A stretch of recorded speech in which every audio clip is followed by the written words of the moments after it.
Hello guys, good morning. So today we have a plan. Yesterday, I booked an appointment for Urban Clap. So first of all, what is Urban Clap?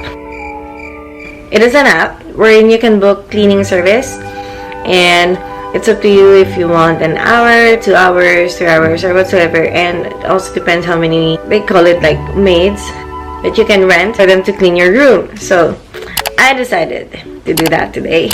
So the table is here, some hangers because she just went to work. Yes, nagpapatuyo ako dito ng tuwalya. Yes. And then, yeah, don't worry about that. Just woke up. It's a mess. And we have a lot of clutters everywhere. So basically, that's the whole point of it all, because I'm trying my best to be organized, but I'm not that organized. Yes, we ordered Jollibee last night. Yeah, that's our toilet. Here's our shower. This is like a room tour, because I know you guys haven't seen my whole room thingy. So, yeah, just enjoy that. So, I'm just gonna change, kasi 10 o'clock yung appointment and it's already 9:25. So be style. And then, let's start our day. Yes. Ito lang yung nagawa ko. Di ko na pinag-isipan. Because, let's not be pretentious, okay? Bahay, pambahay. So while I'm sitting here, guys, I just wanted to talk to you guys and let's discuss this together. You know, this ain't life, but you know what?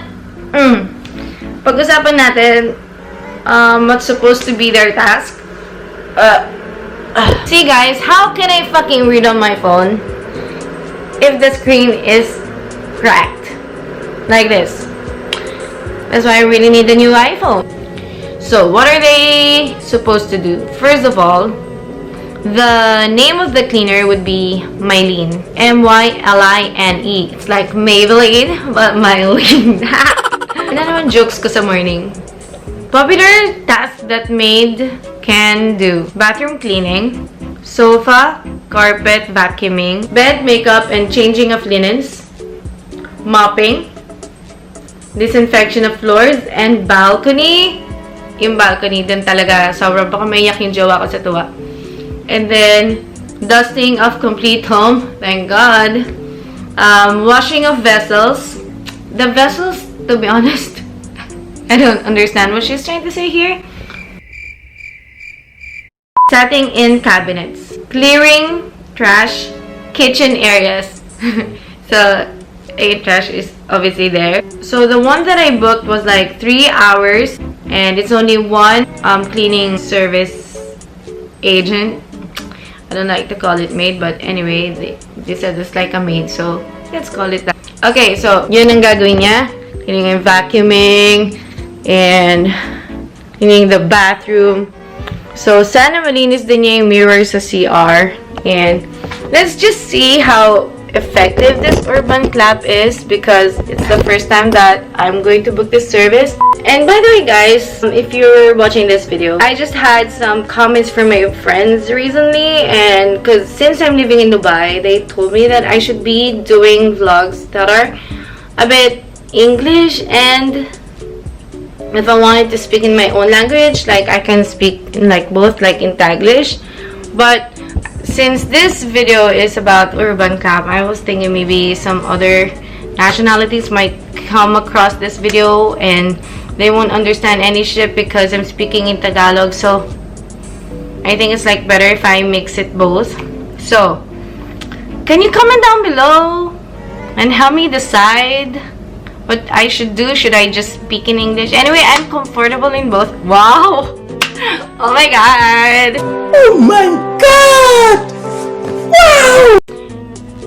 Please help me decide. Comment down below if you guys are comfortable to watch me speaking in English, in Tagalog, or in Taglish. So please, guys, let me know, because I don't know, you guys watch me, so whatever is less cringy for you guys, let me know. Guys, I wanted to show you guys my balcony. I haven't showed it to you guys, I think. So the dining table is stuck here. You see that white line? Ganun nakakapal yung alikabok. Kahapon lang namin kasi pinasok yung table because my jowa is working from home. So, she needs to have a table. So, ganyan nakakapal yan. So, if the cleaning maid would clean it for us, it'll be so freaking amazing. My jowa will cry from happiness. Okay. Just an update. It's already 10:06 and Ateng is still not here. So, what shall we do? Okay, well, urban clap. Promptness. Okay, let's give her some time. Maybe she got lost on her way going here. Like, I don't know, alright? But traffic, you know, like the metro wasn't working. And I'm like, the metro is broken. Ha! 10:12 guys, 10:12 na. And still, Mylene isn't here. So, I am curious, like, where the heck could she be? I hope she's okay though, but seriously, on a professional note, like, you know, like, why you late, honey? So, I'm like stuck here. Usually, I wake up at 10, but I woke up early just for her, so I can a little bit tidy up the place, you know. 10:33 na. May nag-doorbell na guys, so. Bakit akin na yun? Let's see.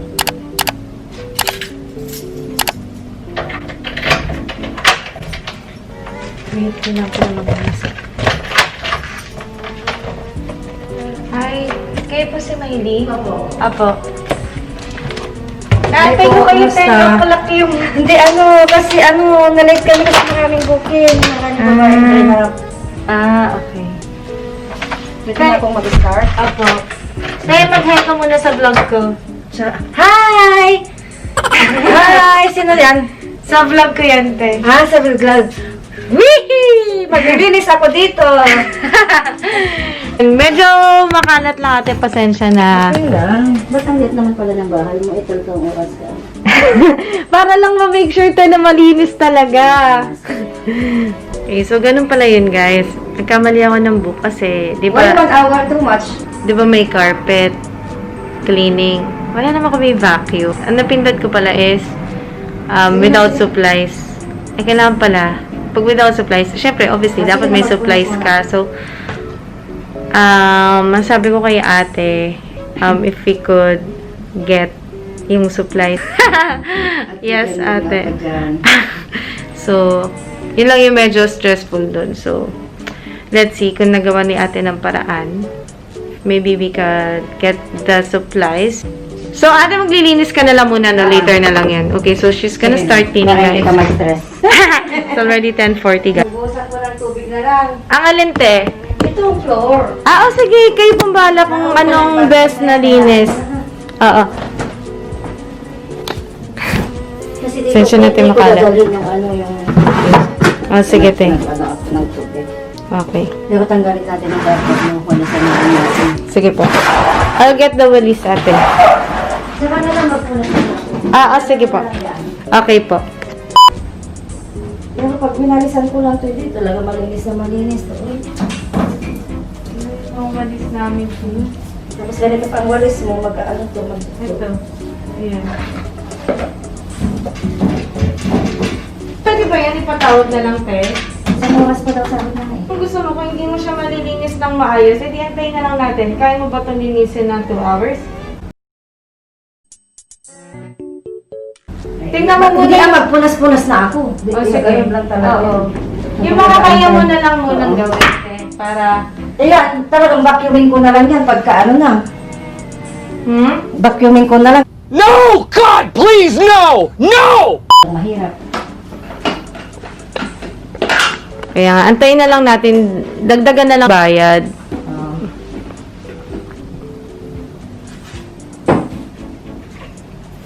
So, ganyan lang yung mga dala niyong panlinis, ate. Hindi, meron kaming dala. 4 na klase yun. May glass cleaner, may pang toilet. Tsaka meron yung yung pang antibacteria. Ano? Baliktad.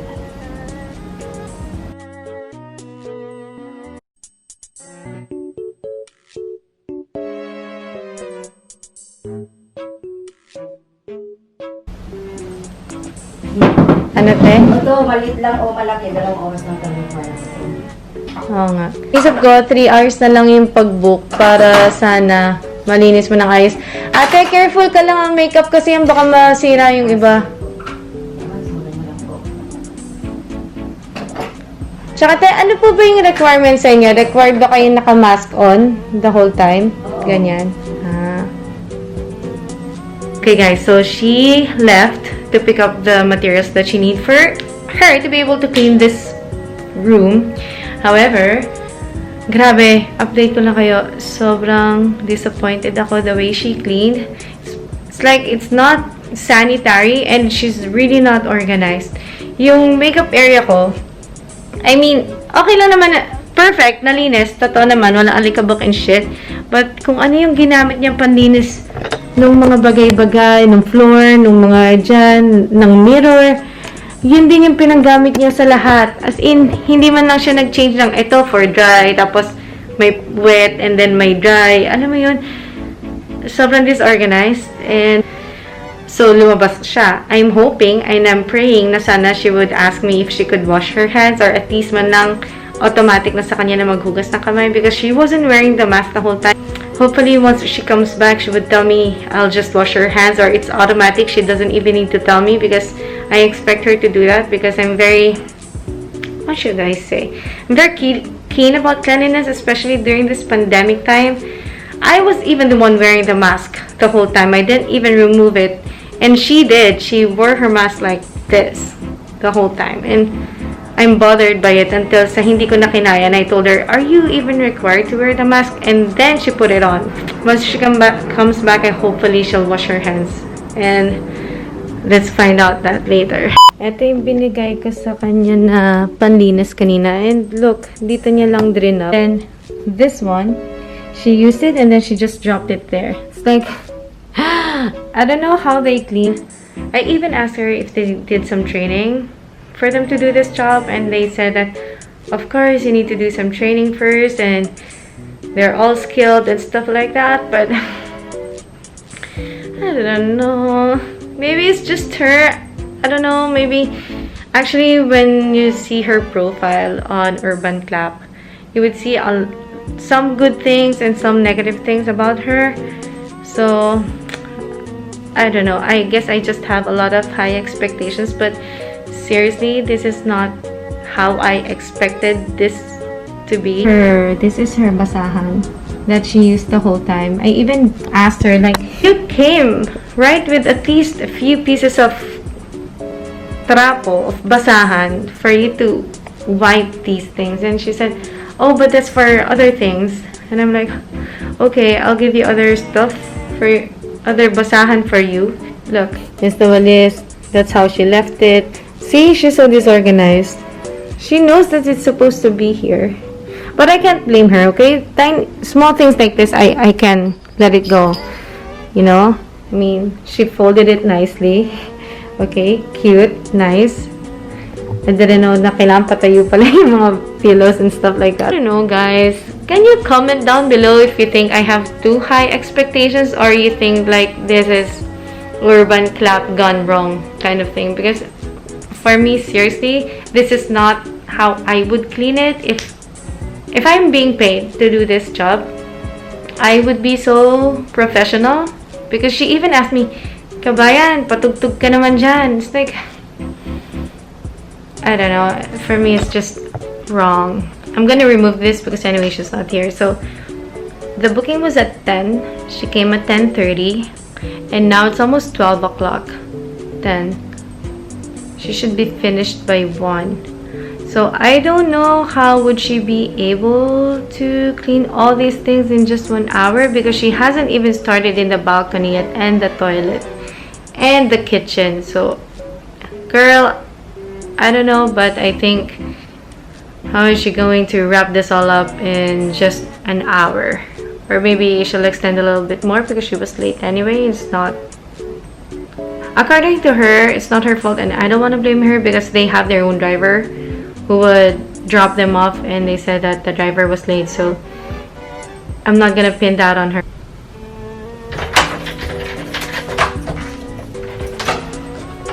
Ayan, perfect. May things na. Ah, so yan pala yun. Sige, te. So, hindi na kailangan to, no? Saan? Itong detal, di na. Kaya pa ba yan matapos tayo ng... Ano oras na ba? 12? Ayun na lang po mga. Hindi nakapunas naman lang. Okay. Yan na si ate, guys. Ito na, Complete bakyo. set. Ano tawag dito? Salamin.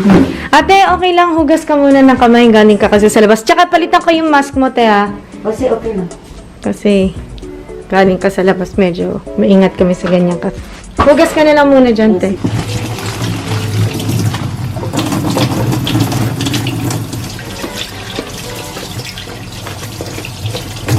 Yan.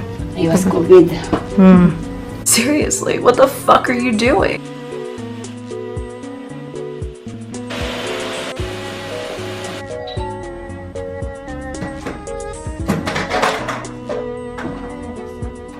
So, I told ate to please wash the whole balcony. So, ate did it naman. So, I gave her this just to make sure it's clean because it has soap. Now, get the drainage in here. Yeah.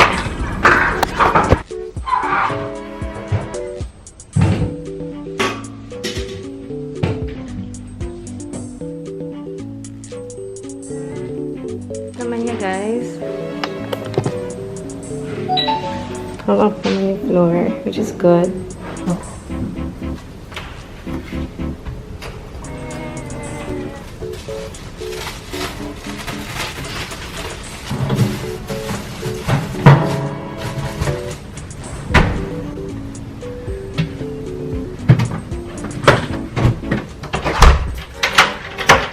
So, here's... I hope she cleaned this. I really hope... I don't think she did. Because walang nagbago maski isa. Oh my god. She didn't even touch it. I would know because I'm very OC. So, I know if somebody touches my things or not. See? They're all still arranged. So, ang ginawa niya lang is this. Although, she cleaned all this shit. But of course, again, hindi na naman niya binalik on how it's supposed to be. She didn't clean this.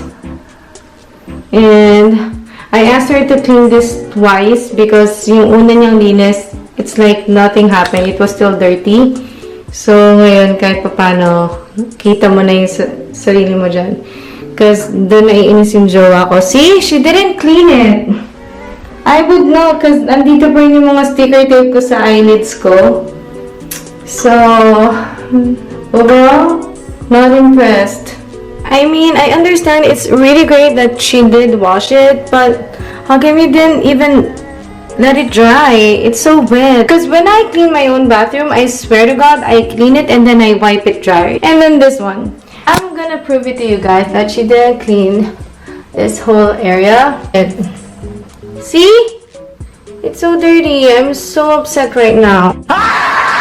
Okay, I know she's in a hurry because she said she has a 2 o'clock appointment, but you're still here with me. You're still supposed to do what is expected of you. You know what I mean? Hello everybody! Good morning. So I wanted to end this vlog on a happier note. That's why I stopped vlogging yesterday because I was a bit upset with how it turned out. So I hope you guys enjoy this room tour slash urban clap. I'm still going to think about the title. Please also comment down below regarding this vlog if you think her service was just or you think our expectations was too high or nag-iinarte lang ako or whatsoever. So please guys, if you haven't subscribed to my channel, please subscribe now and also hit the like button if you enjoyed watching this video, and I'll see you guys on the next vlog. I love you all. Bye!